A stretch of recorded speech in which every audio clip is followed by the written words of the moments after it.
ప్రభునందు ప్రియులైన మీకందరికీ యేసుక్రీస్తు ప్రభువారి నామంలో శుభవందనాలు తెలియజేస్తూ ఉన్నాం. దైవజనులు బ్రదర్ భక్త సింగ్ గారి పరిచర్యలో నుండి దైవ మర్మములు. ఆగస్టు 13. మేము సేవించుచున్న దేవుడు మండుచున్న వేడిమగల ఈ అగ్నిగుండములో నుండి మమ్మను తప్పించి రక్షించుటకు సమర్థుడు, మరియు నీ వశమును పడకుండా ఆయన మమ్మను రక్షించును. దానియేలు గ్రంథం 3వ అధ్యాయం 17వ వచనం. 2వ అధ్యాయంలో నెబుకద్నెజరు రాజు దానియేలు దేవుడే దేవతలకు దేవుడును రాజులకు ప్రభు అయి ఉన్నాడని ఒప్పుకొనెను. 47వ వచనము.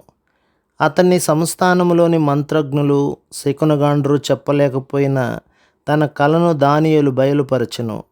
కనుక దానియేలు దేవుడే నిజమైన దేవుడని ఒప్పుకొనెను. పిమ్మట అనగా 23 సంవత్సరములు గతించిన తర్వాత అదే రాజు ఒక బంగారు ప్రతిమను చేయించి ప్రజలందరూ దానికి సాగిలపడవలెనని ఆజ్ఞాపించెను. ఈ విషయమును 3వ అధ్యాయంలో మనము చదివెదము. కొన్ని సంవత్సరముల క్రితమే తన కలలో బంగారు తల కలిగిన ప్రతిమను చూచెను గదా.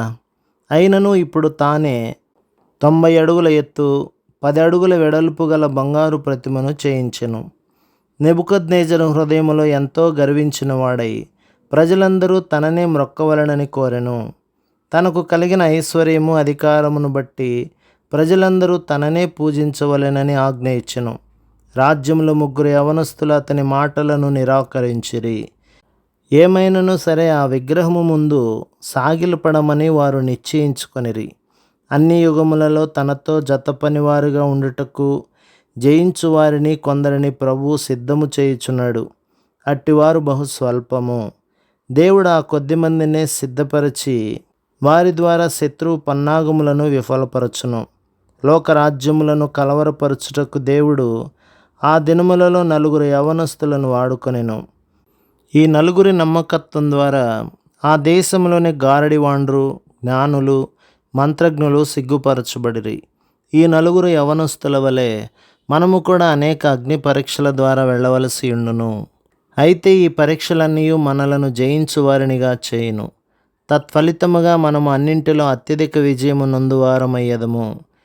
మన సిద్ధపాటు కాలములో ఓపిక వహించినచో దేవుని ద్వారా మనము సాతాను క్రియలను లయపరచి వానిని సిగ్గుపరచెదము.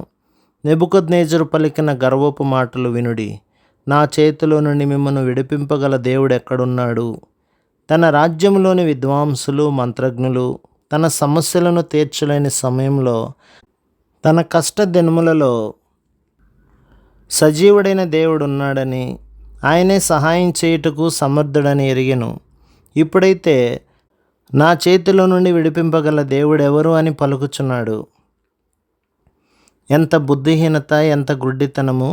యేసుక్రీస్తు ప్రభువును ఎరగని వారెంత బుద్ధిహీనులో ఎన్నటికీ గుర్తించలేరు. ఎంత ఐశ్వర్యము, విద్య కలవారైనను వారు బుద్ధిహీనులే. దేవుడు నెబుకద్నెజరుతో మాట్లాడినట్లే అనేకులతో తన సేవకుల ద్వారా మాట్లాడుచున్నాడు.